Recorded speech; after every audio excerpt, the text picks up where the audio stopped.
Job card হোল্ডারদের জন্য সুখবর। অবশেষে দীর্ঘদিন বাদ আমাদের রাজ্যে 100 দিনের কাজ শুরু হতে চলেছে এবং আপনারা জানেন যে বিগত 2021-22 সালে কিন্তু লাস্ট যে 100 দিনের কাজ সেটি কিন্তু শুরু হয়েছিল।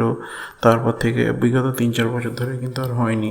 আবার এই বছর শুরু হতে চলেছে খুব শীঘ্রই, এই জুলাই মাসেই, এবং অলরেডি রাজ্য এবং কেন্দ্র মিলিয়ে 8,000 কোটি টাকার ওপর বরাদ্দ করে দিয়েছে।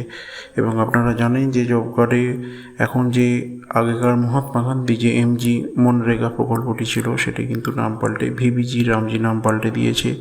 এবং এই প্রকল্পটিতে আপনি আগে 100 দিনের পরিবর্তে এখন 125 দিন কাজ পাবেন। এবং প্রত্যেকটি কাজের মজুরিও কিন্তু বৃদ্ধি পেয়েছে। অর্থাৎ আপনি যদি 125 দিন কাজ করেন সেখানে প্রায় 32,000 টাকা আপনার উপার্জন হবে। পরিবার পিছু একজন অবশ্যই কাজ পাবেন। এটি একটি সুন্দর প্রকল্প যেটি আগে বহু গরিব মানুষ এবং নিম্ন মধ্যবিত্ত মানুষকে কিন্তু সহায়তা করেছিল। সেই প্রকল্পটি অবশেষে চালু হতে চলেছে, যদিও নাম পাল্টে গেছে ভিবিজি রামজি। আগেকার 100 দিনের পরিবর্তে আপনি 125 দিন কাজ পাবেন।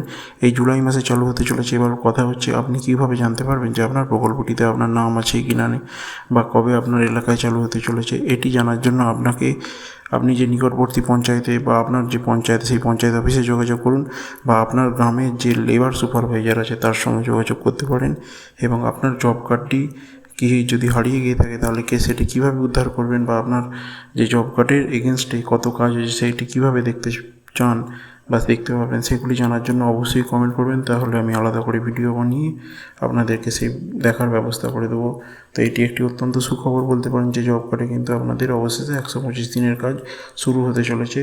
যার জন্য আপনারা কী করবেন, নিকটবর্তী পঞ্চায়েত বা ব্লকে যোগাযোগ করুন এবং সেখানে জানতে পারবেন যে আপনার গ্রামাঞ্চলে আপনার এলাকায় কোথায় কোন প্রজেক্টের জন্য কাজ হবে এবং কবে থেকে শুরু হবে।